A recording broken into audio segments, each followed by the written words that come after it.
decentralization doesn't have to be chaotic, and Cosmos is probably one of the most chaotic spaces that I've ever worked in my life. That our goal is to prove that a decentralized organization can actually run a validator on the Cosmos network and be competitive. Welcome to the Bare Metal Podcast. Hello, everyone. Welcome to the Bare Metal Podcast. As is customary these last few episodes, I'd like to invite everyone to the Gateway Conference held in Prague, June 3rd to 5th. It's going to be Prague Blockchain Week, tons of crypto activity. So don't forget to come and join us. Today, I've got Trigs here with me from Kleomedes. Welcome, Trigs. Hey, thanks for having me. I'm excited to be here. Can you give us a short intro about yourself and Kleomedes? Yeah, definitely. So I'm the community manager at Kleomedes. We are a decentralized validator organization. So the goal for Kleomedes is to have a community that actually owns and operates the validator and participates in the governance of not only our organization, but also the chains that we validate on. That sounds really interesting. We'll get into that in a bit. I'm first interested about your validator setup. So this is, we at RockoX, we operate the Observatory website. And when I was researching you guys, I was surprised to find we track you on 5 networks, and it's 100, score 100 across the board. You guys are hosted in Italy. We don't really see many nodes in Italy. So can you tell us a little bit about the setup that you guys use? Yeah, so we have our node operator lives in Italy, which is why it's hosted there. He started this validator organization himself, a while ago, and then eventually kind of realized the amount of work that was involved in, so decided to go the decentralized organization route. But the equipment's all set up, at his location in Italy. He maintains all the hardware. We keep everything bare metal. We host all of our nodes internally. We have all kinds of different security setups, redundancy. He's got a generator. He's got backup Wi-Fi. He's got 5G backups for the backup, and so we're pretty well set up to be able to handle anything that gets thrown at us. Obviously, there's limitations when you're running your own hardware, so that's the point of decentralization, though, right? So we're not a single point of failure, but we do everything that we can to make sure that we have all of the security and redundancy that any modern data center would have. Right. So let me make sure we get that right. You said operate your own hardware. You guys buy your own hardware. You own your own metal. Yep. And you buy co-location services and fiber from a data center. Yeah. Okay. Yeah. We own all Nice. of our own hardware and everything for sure. Perfect. So what about, what do you guys specialize in? Obviously, there's the DAO part, which we'll get to in a bit, but I'm interested in are there any services that you guys do for blockchains? Let's first talk about projects. How do you guys pick which projects you're going to validate? What's exciting to you guys? Yeah, when we first started out, it was kind of still during the bull market, and so it was just kind of like quick grab stuff. Everybody got into whatever chains they could, and validators were getting overwhelmed with having way too many chains that they were validating on, and so some of the earlier chains that we got joined into, there wasn't really a rhyme or reason to it. It was just accessibility. But we're getting a lot more particular with the chains that we join now. We take the time to get to know the core teams from the chains, and we talk about our values and their values, and really make sure we have an ethos alignment with what we're trying to build, because we don't want to keep picking up chains that are just going to basically be dumps and then be done, because that doesn't really help anybody, and it creates an unpleasant experience for our delegators who delegate to us across many chains. And so if they have a bad experience on one chain, they'll be less likely to stay with us on other chains. So we really do try to be particular about the chains and make sure that there's some sort of long-term ethos alignment and something that we can actually do to participate with that chain and help them grow, and not just be a bystander. I'm happy about that very much. I'm firmly of the opinion that validators that validate the blockchain also lend the target blockchain their reputation, right? Because if it's a well-known validator and they're validating the chain, then obviously that project is likely legit. So I do think this is something validators should do, very carefully examine who they're working with and who the guys are. So it's really happy that you guys are doing this work. Are there any projects that are in the pipeline that you guys are looking to join that you think are exciting right now in the space? In terms of chains that we're validating on or wanting to validate for? Or new projects that what projects are you looking at? Are there any upcoming chains or any test nets you guys are looking forward to? Yeah, well, actually, I just had a call the other day with Checked, which was a chain that I'll have to be honest, I didn't even realize that they were still going. We've been validating on them ever since the beginning, and I've got my like free airdrop delegated to them, and just kind of forgot about it because I didn't hear any news about it. Didn't really. They were one of the chains that we kind of just like joined early on and never really Right. dug into. And they reached out to us recently because they had some projects that they were working on and they wanted to know if we were interested in beta testing. So they're working on a credential system for the Cosmos, which I find really interesting. It has a lot of applications to our DAO, which we can get into later. But I thought it was really exciting to have them wanting to reach out to us because they were excited about what we're building and they saw the potential for us to work together. So that's one of the projects most recently that I'm pretty excited about. Okay, that sounds pretty interesting. I had no awareness of check. It's check like check mark. That's the same. It's CHEQD. Oh, checked. Okay, like a play on checked. I understand. Okay, I'll definitely Yeah, yeah, exactly. have a look into this. All right, let's. I'm curious about the DAO. Let's hop into this. So you guys, as you said in the beginning, you're interested in sort of building a DAO that would be that would manage and own the infrastructure of the validators. Can you explain so why you guys created? I mean, one of the reasons you said it's the founder said there's too much work and he'd like to centralize this. But I mean, you could just have a company and hire a few people, right? Why would you build a DAO? Yeah, so I mean, this really gets into some of the core ethos issues that we see in the Cosmos ecosystem. One of the motivating factors for me getting involved in this project is something that I've seen in Cosmos that I've been concerned about as it grows, like just looking at future scalability.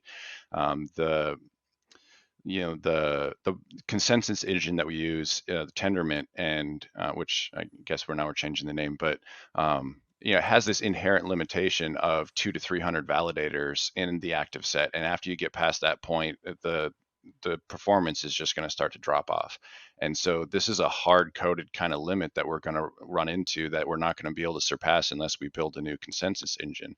And so, in order to really be able to scale, we're going to have to start addressing this issue. Right now, it's not really a big concern because we're still struggling to get 200 or 300 validators in an active set, more or less have competition for those 200 or 300 validators. But once blockchain space starts to get more expensive on the Cosmos networks, that's going to start driving more competition towards validating these networks. People are going to want to be a validator on these sets because of the profitability there is to be made. And as that competition starts to increase, we're going to start seeing more of the, like you said, corporations, just people forming companies that are completely centralized. All their internal operations are behind closed doors. There's no transparency to how they run their validator, what their intentions are, how their compensation structures work. And they're going to be very successful because centralized organizations are successful. That's one of the strengths of a centralized organization. They can really push themselves forward. Decentralized organizations have a lot harder time getting started, getting traction, staying organized, keeping people focused. These are inherent limitations that have to be overcome. And so if we don't start working on decentralizing this process now, we're just going to allow these centralized organizations to come in and take control. If we look at the validator sets right now across the ecosystem and almost across the board, the top 10 validator sets are all centralized organizations that are running large and kind of like corporate validators basically.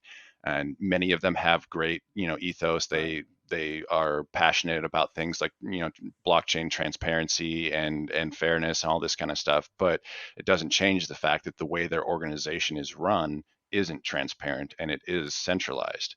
And so our goal is to prove that a decentralized organization can actually run a validator on the Cosmos network and be competitive. So how do you become a member of the DAO? Becoming a member of the DAO is pretty simple. You can just start delegating to us, and you're immediately part of the DAO. We do have a token, and we'll get into the specifics of that later. But we do have a token that represents ownership of the DAO, so you can purchase that just on the market. We have limitations on how much liquidity we have available on the market. It's not the primary method that we want to encourage people to join our DAO. We would rather people contribute. So the goal of our DAO is to be a contributor-owned organization, not just a free market, you can buy your way in kind of situation. Our tokenomics are completely set up so that those who contribute to the DAO start to earn ownership of the DAO. Right, right. So in some sense, I didn't pick up on this aspect. I thought the DAO was a way to organize the delegators into a group. But what you're saying is, in addition, sort of these delegators now, if they stake with Kleomedes and they exert some verifiable effort, they now have a governance say in how the validators run. So you guys float proposals in the DAO and you can vote using Kleo tokens. Is that how it works? Yeah, exactly. So when we first initially started, we had, and maybe I'll just start kind of getting into the tokenomics a little bit since we're kind of starting to talk about that and give a brief overview so it makes more sense. But when we initially started, we had an airdrop of like 40% of the supply to existing delegators who are helping us get established initially. So that kind of was our kickoff to get us off the ground. And that airdrop was staged out over the course of 12 months. And so anybody who was delegating up to a certain date, they all received part of that initial allocation to establish the core of the DAO that distributed our governance tokens. And then from that point forward, in order to continue earning tokens, you have to continue delegating, or then we start building programs for people to start contributing. And so then kind of the next stage is this contributor stage, and we're trying to encourage people to join our DAO, not just because they want to own the profit that is generated by our DAO, but because they actually believe in the organization and what we're trying to accomplish, and they want to be a part of it. And that kind of gets to the part that we mentioned earlier about the complexity of validating all these chains. Most of these validators, we're starting to roll up 10, 15, 20, 30 different chains, and it's just too much for a small group of people to stay on top of that and have meaningful contribution to each one of these chains. Right. So the Even goal keeping on of top what of we're trying to governance. build, Right. yeah, exactly. It's just like even just like the basic governance of like regular automated kind of proposals for like budgeting kind of things that just need to get approved regularly. People just get burnt out on it and they stop voting on it because it seems meaningless. And when you're doing it across 15 different chains, I mean, you could spend all day just kind of going through and brainlessly clicking yes or no on the votes. So what we want to do is we have a structure that we set up that we established in our constitution that we ratified on chain. It's an NFT now. And that structure supports creating sub-councils for every single chain that we validate on. So as contributors start to participate, and they can kind of pick which chains they're most interested in. And so if we have, a few thousand people in our DAO someday, there could be 10, 15 of them for each chain, and they're kind of like the council leaders for that chain, and they represent Kleomedes to that chain and that chain's community. And we're building a collaboration structure so that our community members can engage with the community members of those local chains and work with their foundations and their main community groups to support onboarding, education, social media interaction, all that kind of stuff. And so we're actually encouraging our DAO members to participate and be not just owners of the validator, but also operators of the validator, doing the roles that are, that get overwhelming for the people running the infrastructure. Right. That sounds pretty interesting. So one, I can absolutely imagine the DAO would work well in delegating the work of parsing and understanding and engaging and keeping sort of like a long-term relationship with each of these target chains, and to a group of people that then forms opinions and floats them. What inside the DAO, and I guess I don't know, I understand how those specific mechanics would work when a governance vote is then logged on chain. But I mean, let's leave those details aside. What I'm interested in, like, what other things could the DAO members participate in? Because I'm interested in like what decisions can be effectively or meaningfully floated that where the input of this crowd of people would actually benefit the DAO. Yeah, definitely. Well, I can give you some breakdowns of some of the current governance discussions and proposals that we're working on right now. We're trying to hash out our incentive program for expanding onto newer chains. So one of the chains that we're looking at right now is Akash. We're trying to get into the active set on Akash, and so we've one of our contributors has put together a script for parsing information off the blockchain to get an idea of how many Akash are staked from our delegators to our other validators on different chains. So we did a lot of like cross-chain analysis and wallet Right. conversions and figured out that we've got, Sure. X number of Akash within our community that potentially could be, delegated to our validator if we incentivized it. And so it gives us an idea how close we are to being able to get into the active set just within our own community without having to, push out to external Absolutely. delegators. Yeah.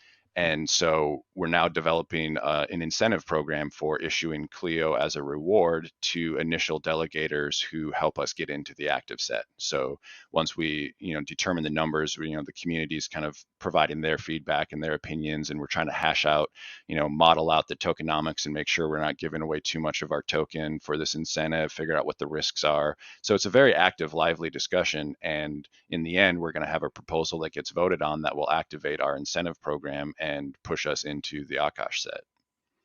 Right. So this goes really into the design of actually how to get into a new chain, how to allocate the funds that you guys have in the best possible way. That's that sounds really good, actually. That's really interesting. So Yeah, it's the really rub, of fun. And course. what I love, oh, sorry, go ahead.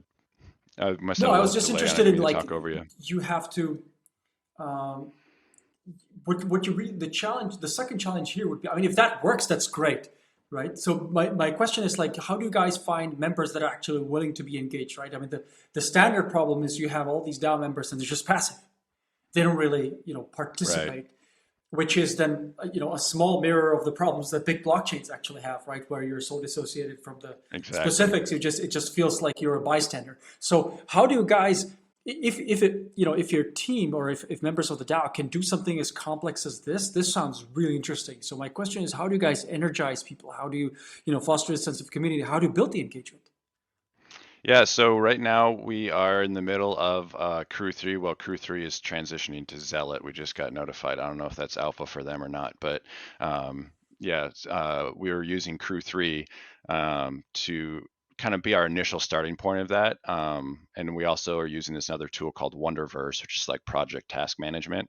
But the goal of these tools is to kind of act as a filter that brings in as many people as possible. Crew 3 is like an engagement farming kind of tool. Basically, it gets people to interact on Twitter, and you can create little automated quests that do this, and you get a reward, and they've got levels and experience points that you can earn within their system. And then there's leaderboards, and you can do little like short-term sprints. So like during this month, let's see who can generate the most points on this section of quests or something.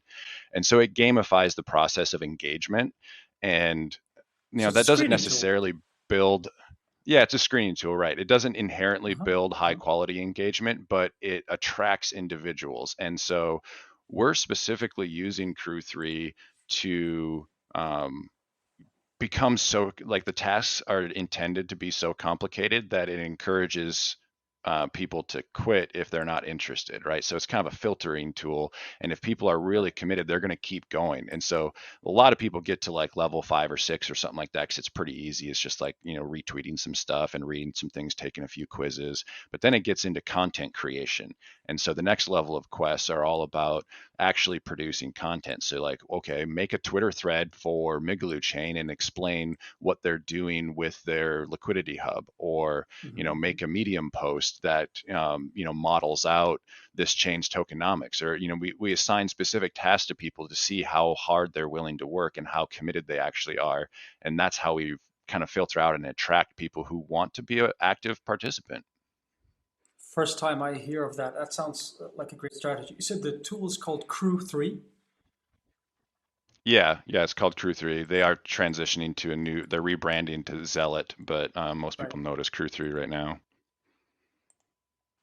So can you tell me more about how the Clio token works? Because what you're saying is, okay, we've discussed sort of one side, which is how do you find people that can do meaningful work, that are how you can screen them? This of itself super interesting discussion.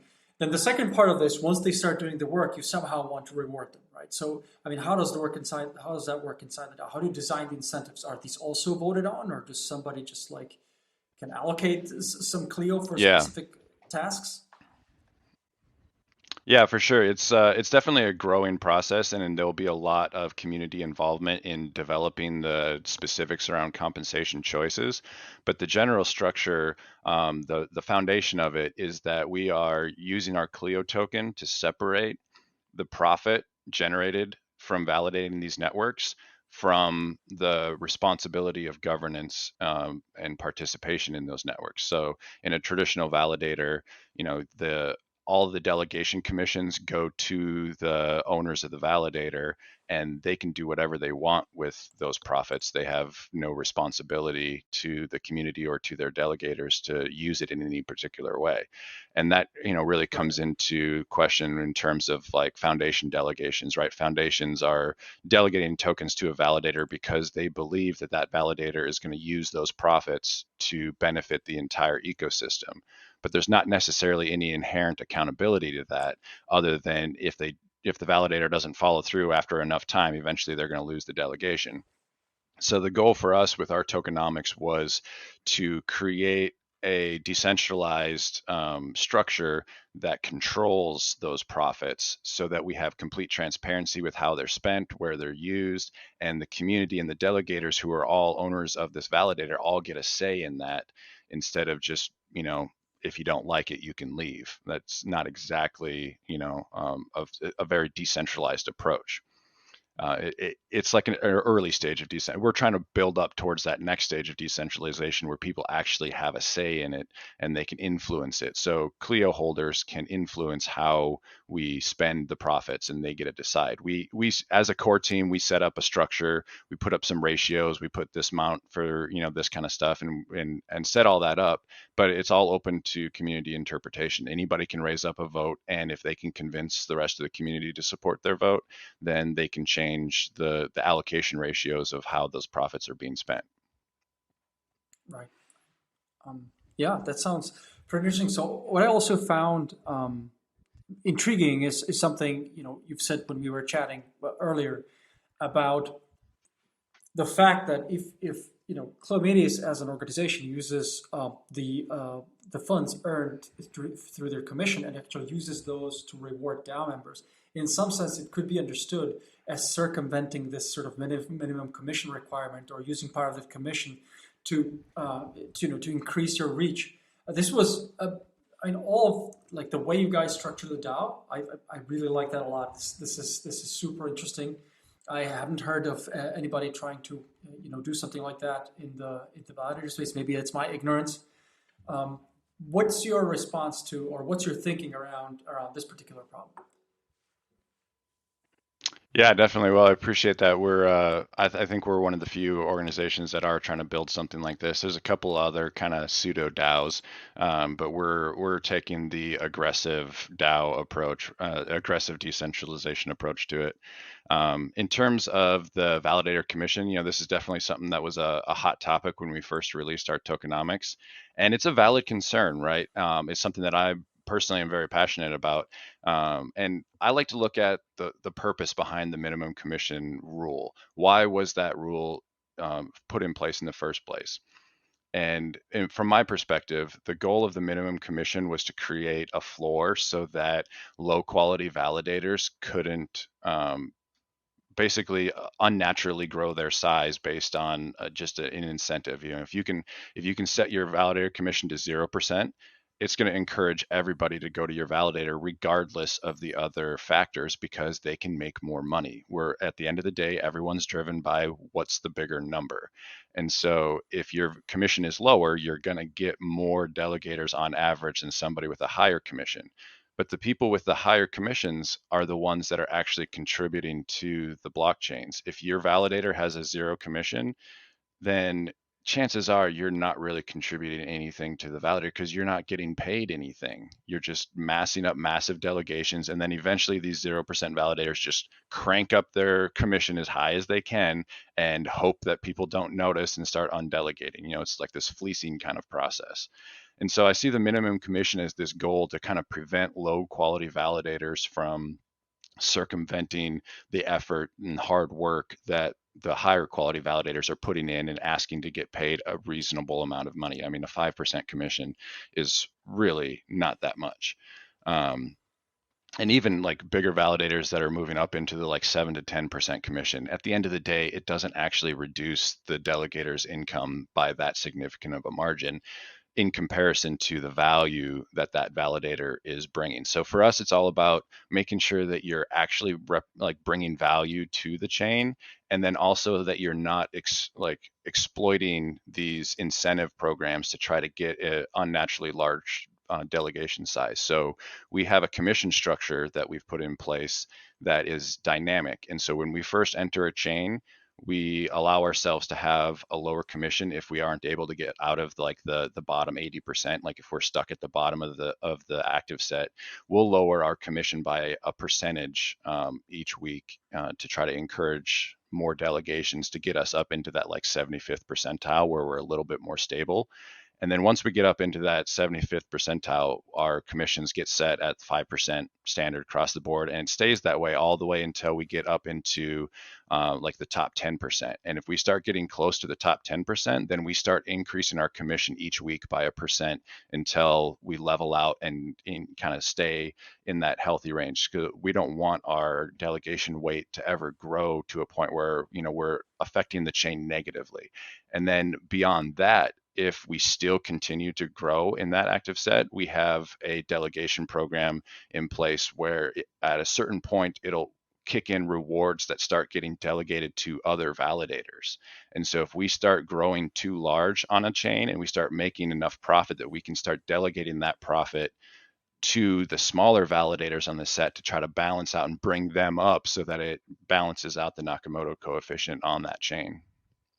And it still benefits our DAO because our treasury is delegating those those tokens to those validators. So the treasury is still generating income. So the way that the Kleo token works is it's a revenue share token. So if you stake your Kleo, you actually get a share of the profits that are generated across all of our chains. And right now we're just rewarding our stakers in Juno, but eventually it's going to be a basket of assets that is all the native tokens across all these chains. And so if you stake Kleo, you earn all the Cosmos chains. It's kind of like the Migaloo. Migaloo's got this clever little phrase that they use: stake Migaloo, earn the blockchain, or earn the Cosmos or whatever. And it's kind of the same concept. If you stake Kleo, eventually you're going to start earning all these different native tokens. Is there an And so, opportunity cost to staking Kleo? I just want to quickly get that. Is there anything? Is like, am I missing out if I stake Kleo? Could I be doing something else with it? no, no. The only So thing it's a that you can do with no-brainer. Just Kleo stake is it. stake it.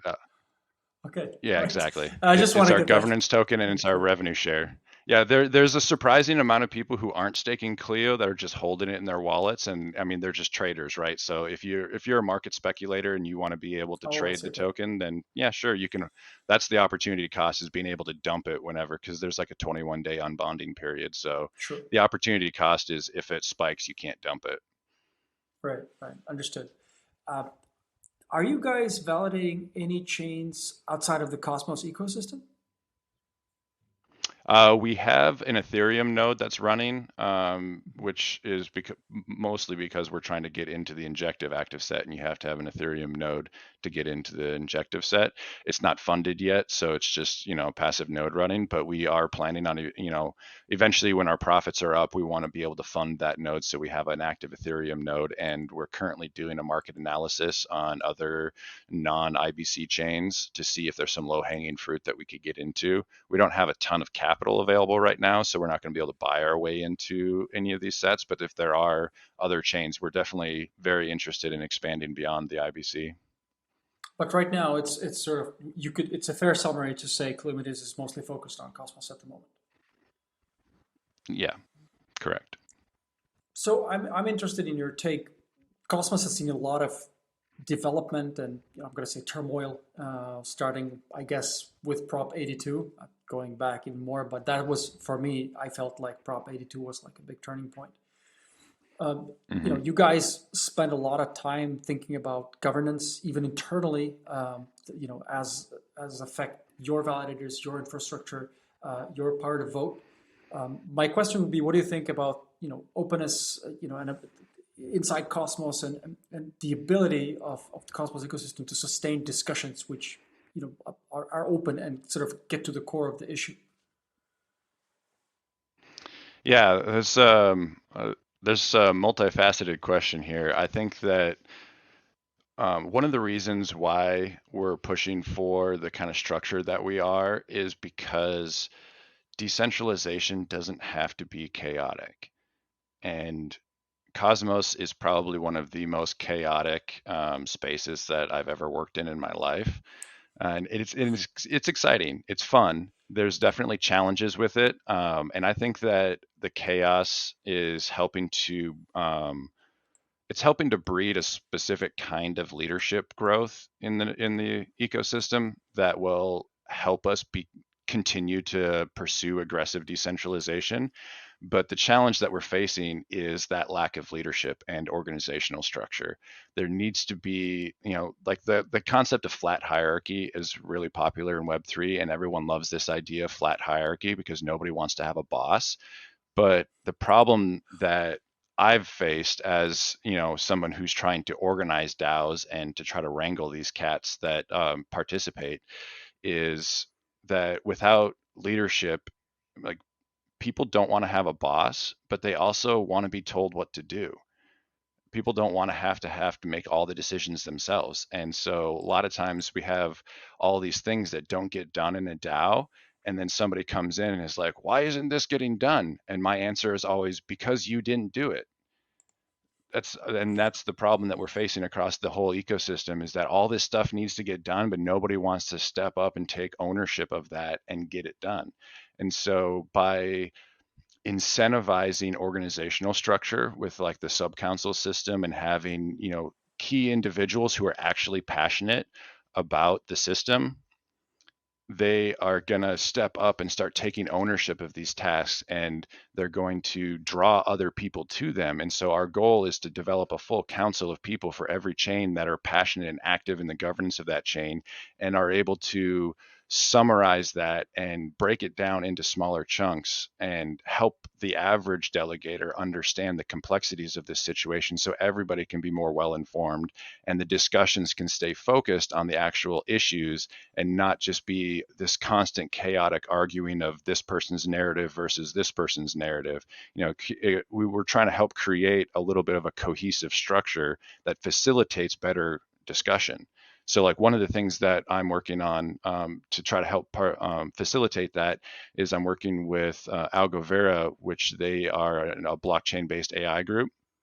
And so we're trying to develop an AI tool that will basically like dig through and scrub all of the conversations that are happening in all of these different locations. There's discourse forums, there's Commonwealth, there's Discords, there's Twitter, and on top of all kinds of private places. Discussions happen all over the place and they don't stay organized. And so we want to develop an AI tool that can kind of capture all of that conversation and summarize it down and dispense it out to our community members and our council leaders so that they can have a really clear picture of the conversation that's happening everywhere.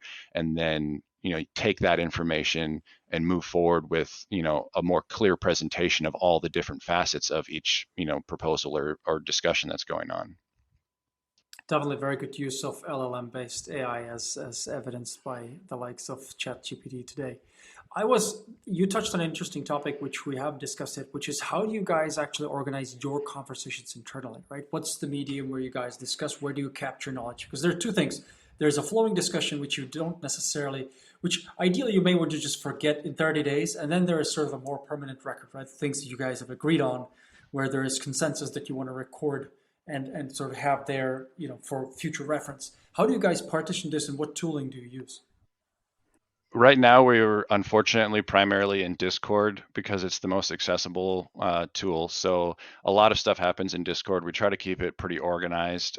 We have different categories and sections, and we use roles. So as people participate, they earn different roles. It kind of like increases their authority and level and what they have access to participate in. So we kind of keep things partitioned in that regard within the Discord. One of the future tools that I'm hoping to be able to rely on more is Wonderverse, which I haven't really gotten into yet, but it's kind of the second stage after the Crew 3 process. We transition people into Wonderverse, and I'm still working on building it out right now because it's a very new tool. But I work pretty closely with their dev team on just like use case testing and trying to help them figure out how to build something that DAOs can use. And so the goal of that tool is to really be able to be a collection point of every project that we're working on, the discussions around those projects. And it, as we transition hopefully away from Discord, we'll be able to use more Web3 centric tools like Wonderverse for that. We also use DAO for all of our governance management. So the proposals and stuff happen on DAO. And we're pretty active with that development group too. So hopefully between Wonderverse and DAO, we're going to be able to continue expanding these DAO toolings. But I think that's one of the biggest things that holds decentralized organizations back right now, is that we don't have access to tooling that enables the functionality that we really need to coordinate. Right. So this is, I've never heard of, obviously I've heard of DAO, I've never heard of Wonderverse, so definitely we'll also check that out. Crew 3 and Wonderverse, two interesting pieces of kit that we definitely have to look at. So my final question would be sort of, if I wanted to join the DAO, if I was more curious, where would I start? Can I get into the Discord without being a delegator? Can I just poke around and see what you guys are talking about, what you're spending your time on? Yeah, absolutely. We have our website has links to our Discord. Anybody can join the Discord and participate. The initial role when you enter is just newcomer, and it gives you access to all of the community stuff, so you can learn about it, communicate with different members, ask questions. And from there forward, you can find different links in the Discord to get hooked up with our Crew 3 and that kind of stuff. But yeah, the Discord's open. Perfect. That sounds like a good place to start. Well, thanks very much for coming on the podcast, Trigs, and best of luck with your DAO endeavor. Yeah, thank you. Appreciate it.